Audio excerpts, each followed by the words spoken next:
Former prime minister Manmohan Singh को उनके media adviser रहे संजय बारू ने एक्सीडेंटल प्राइम मिनिस्टर बताया था। इस पर संजय बारू ने पूरी किताब लिख दी।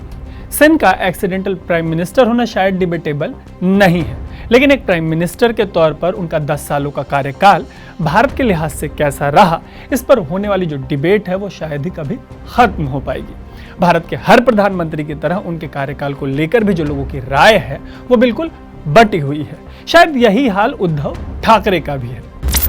उद्धव ठाकरे बुधवार को इस्तीफा देकर महाराष्ट्र के पूर्व सीएम हो गए।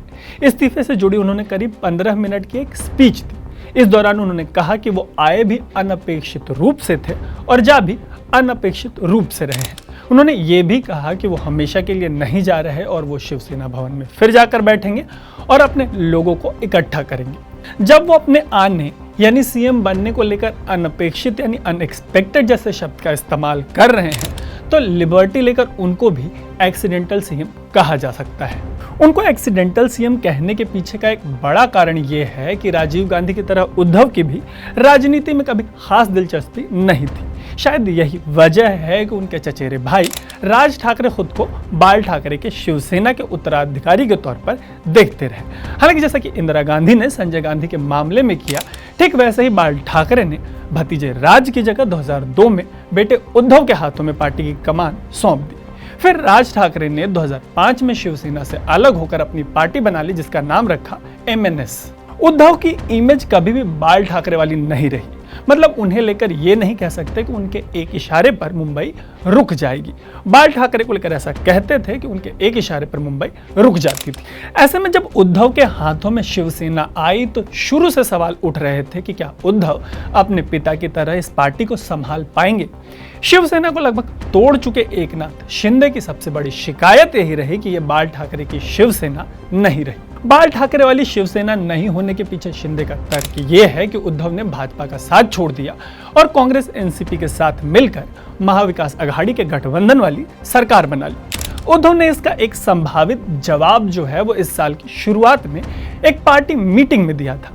तब उन्होंने कहा था कि एनडीए की सहयोगी भाजपा के साथ शिवसेना की अंडरस्टैंडिंग ये थी कि भाजपा केंद्र संभालेगी और शिवसेना राज्य। तो उद्धव की माने तो भाजपा के नेशनल एम्बिशन को पूरा करने के लिए शिवसेना ने अपना पूरा समर्थन दिया, लेकिन शिवसेना का आरोप है कि उन्हें धोखा दिया गया और उनके अपने घर में महाराष्ट्र में उनको कमजोर करने की कोशिश की गई। उद्धव के मुताबिक इन सारी वजहों से शिवसेना ने भाजपा से अपना गठबंधन तोड़ दिया।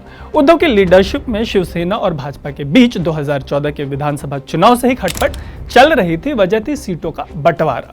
इस चुनाव में फडणवीस के सीएम बनने के बाद से ही दोनों पार्टियों के रिश्ते जो है वो पहले जैसे नहीं रह गए थे। 2019 के चुनाव के बाद इस गठबंधन के ताबूत में आखिरी कील ठोक दिया गया।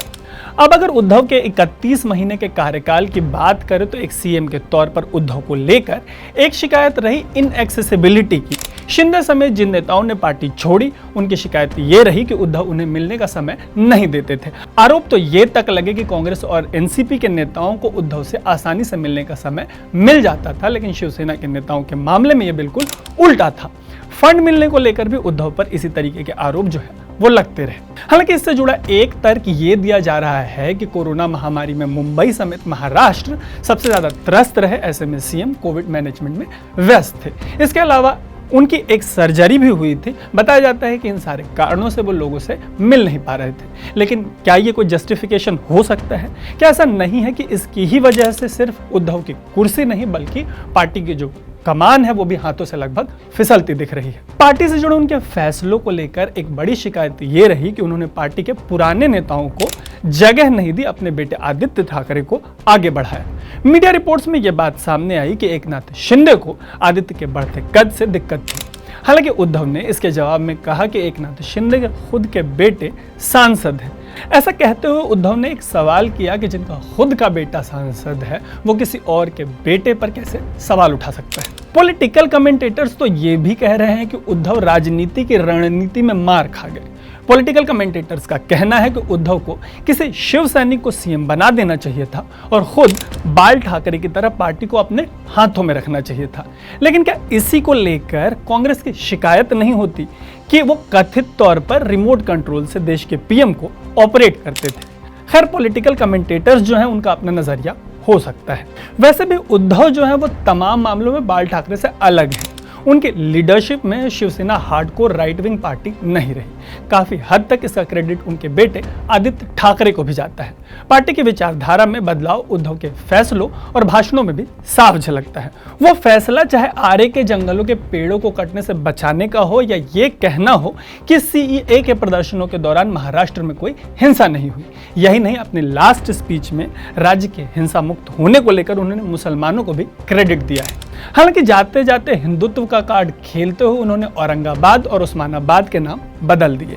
ऐसा कह सकते हैं कि उनकी राजनीति का ही असर ये रहा कि नाम बदलने की राजनीति खिलाफत करने वाली कांग्रेस और एनसीपी इस मामले में उनके साथ खड़े रहे। वैसे ये दोनों पार्टियां ही उद्धव और शिवसेना के साथ अंत तक खड़े रहे और अपने इस्तीफे वाली स्पीच में उद्धव ने अपनों से धोखा मिलने और दूसरे के साथ मिलने की बात को लेकर कांग्रेस और एनसीपी की तारीफ भी की है। हालांकि उन्हीं की सरकार थी जिसने अदाकारा कंगना रनौत के प्रॉपर्टी पर बुलडोजर भी चलवाया और शरद पवार पर कथित सोशल मीडिया पोस्ट को लेकर मराठी एक्ट्रेस केतकी चितले पर कई एफआईआर दर्ज करके उन्हें गिरफ्तार कर लिया गया। उन्होंने संजय राउत को जो मन में आया बोलने और जैसा मन आए करने की छूट दी। अंतिलिया वाला मामला भी उन्हीं के कार्यकाल में सामने आया। भ्रष्टाचार समेत तमाम आरोपों में उनके मंत्रियों और अफसरों को जेल जाने से लेकर इस्तीफा तक देना पड़ा। इन सब के अलावा एक बात जरूर मेंशन करने लायक है कि न तो उद्धव आखिरी पल तक सीएम आवास के मुंह में पड़े रहे, न तो आखिरी पल तक सीएम की कुर्सी को पकड़कर बैठे रहे। ऊपर से उन्होंने एमएलसी के पद से भी इस्तीफा दे दिया, मतलब मोरल हाई लिया। अभी के दौर में ये थोड़ा रेयर है। दिल्ली के लुटियन जोन में कई एलीट तो सरकारी बंगलों के बिजली का बिल तक नहीं भरते। नेताओं से सरकारी बंगले खाली कराने की नौटंकी से जुड़े आपको दर्जनों स्टोरीज और वीडियोस मिल जाएंगे। शायद इन्हीं का नतीजा है कि ना तो शिंदे और ना ही भाजपा कोई उद्धव के खिलाफ कड़वे शब्द इस्तेमाल नहीं कर पा रहा। तो यह अनकट की तरफ से उद्धव का गुड, बैड और अगली। तो जाते जाते ये बताते जाते हैं कि 62 साल के उद्धव ठाकरे के लाइफ का संभवतः ये सबसे बड़ा क्राइसिस है। 28 नवंबर 2019 को सीएम बने उद्धव के हाथों से 29 जून 2022 को चीफ मिनिस्टर की कुर्सी जो है वो फिसल गई। उनके हाथों से पार्टी की कमान भी फिसलती नजर आ रही है। जैसा कि हमने आपको शुरू में बताया कि उद्धव के मुताबिक वो हमेशा के लिए नहीं जा रहे और सेना भवन जाकर अपने सभी लोगों को इकट्ठा करने के लिए कमर कस रहे हैं। लेकिन देखने वाली बात ये होगी कि ये उनकी असली राजनीति की शुरुआत है या शिवसेना के ऊपर ठाकरे परिवार की पकड़ का अंत। अगर आपको हमारी ये स्टोरी अच्छी लगी तो इसे लाइक करें, हमारे चैनल को सब्सक्राइब करें, इस स्टोरी को शेयर करें। अगर कम अच्छी लगे तो अपना फीडबैक ज़रूर दें ताकि हम इम्प्रोवाइज़ कर सकें। फिलहाल के लिए आप देख रहे हैं अनकट। मेरा नाम है तरुण।